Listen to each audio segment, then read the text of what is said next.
El genograma como estrategia terapéutica. El genograma es una representación gráfica de la información básica de 3 o 4 generaciones de una familia o de un individuo para analizar a la familia desde su perspectiva. Este incluye información sobre su estructura, los datos demográficos de los miembros y las relaciones que mantienen entre ellos. De esta forma, proporciona a golpe de vista una gran cantidad de información, lo que permite no solo reconocer a la familia, sino realizar hipótesis acerca de la relación entre el problema y el contexto familiar, la evolución del problema a lo largo del tiempo y su relación con el ciclo vital de la familia. La teoría sistémica ha aportado valiosos hallazgos en el estudio y el abordaje familiar. Se ve a la familia como un sistema. Esto involucra a la familia en su totalidad, donde los miembros ejercen influencia unos sobre otros.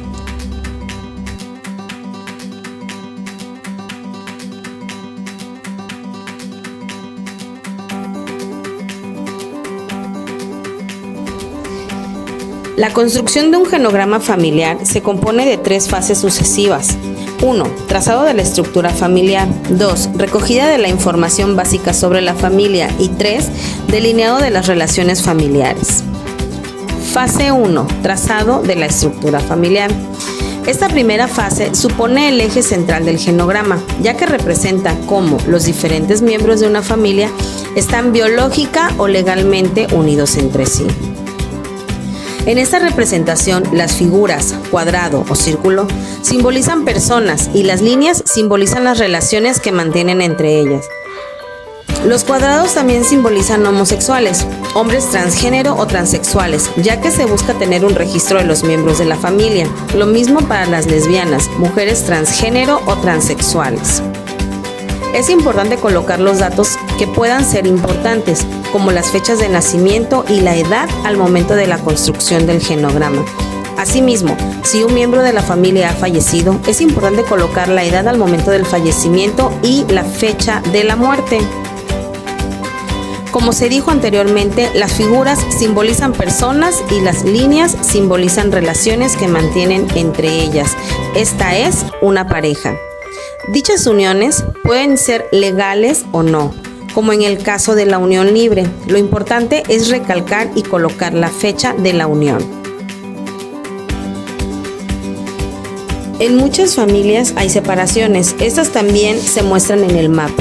Las separaciones con una diagonal, pues en muchas ocasiones son temporales, y los divorcios 2 diagonales. Sin embargo, existen muchas parejas que aún después del divorcio regresan, y esto se ejemplifica con un signo muy parecido al desigual.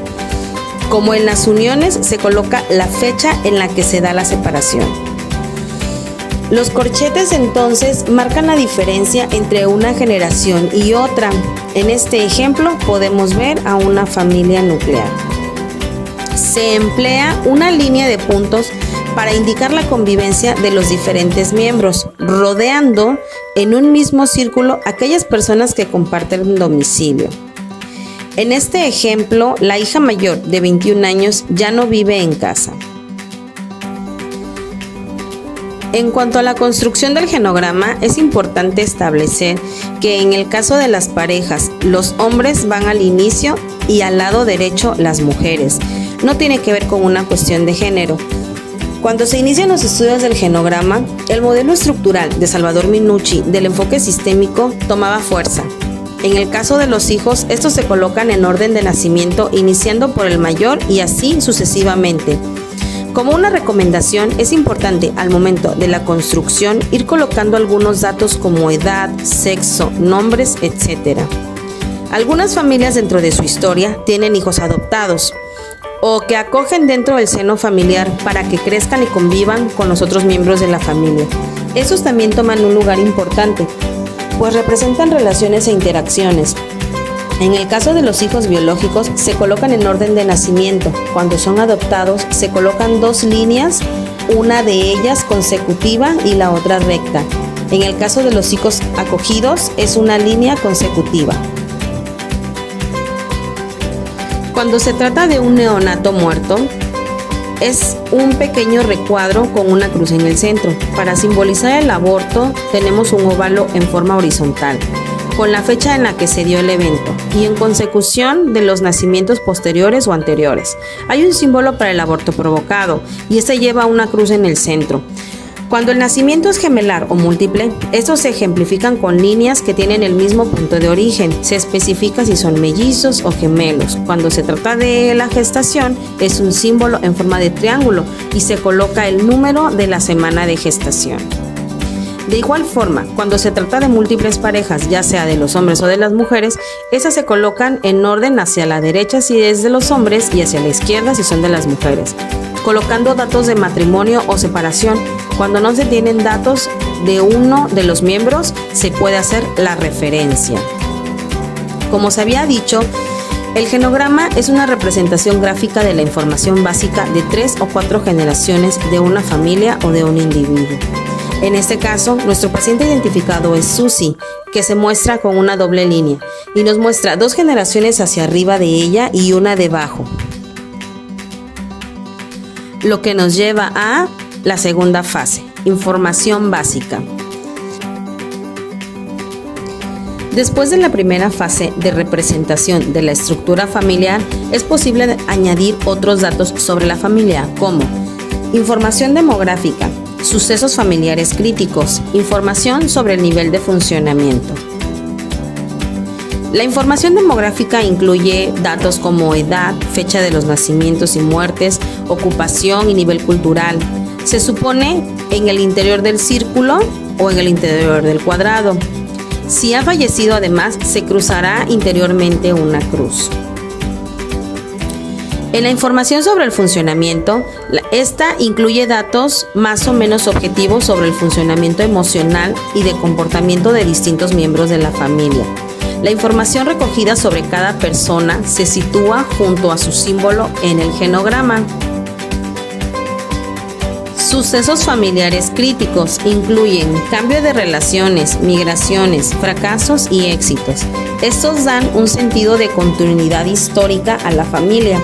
Los hechos críticos de la vida están registrados en el margen del genograma, o si fuera necesario en una hoja separada. Con estos datos se puede proceder a la fase 3, delineado de las relaciones familiares. El tercer nivel de la construcción del genograma comprende el trazado de las relaciones entre los miembros de una familia. Dichas descripciones están basadas en el informe de los miembros de la familia y en observaciones directas. Se utilizan distintos tipos de líneas para simbolizar los diferentes tipos de relaciones entre dos miembros de la familia. Como las pautas vinculares pueden ser bastante complejas, resulta a menudo útil representarlas en un genograma aparte. La representación gráfica de distintos tipos de relaciones puede ser fusionados, unidos, distantes, quiebres, conflictivos, cercanos o muy estrecha pero conflictiva. En este ejemplo se puede ver más claramente quiénes cohabitan, quiénes tienen relaciones cordiales más allá de las consanguíneas y quiénes tienen relaciones tormentosas.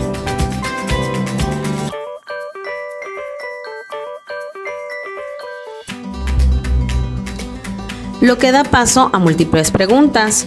Esto nos ayuda a generar hipótesis que pueden ayudar con el plan terapéutico o con el diagnóstico oportuno, cual sea el caso. Existen programas informáticos y aplicaciones que pueden ayudar a la construcción del genograma. Aquí un ejemplo de ello. GenoPro es una aplicación de software para dibujar árboles genealógicos y genogramas. GenoPro puede almacenar información adicional como imágenes, contactos, lugares, fuentes, historial de ocupación y educación para cada individuo, así como documentar las relaciones entre los individuos. Yo prefiero hacerlo a mano. Así que la invitación es que elabores tu propio mapa familiar.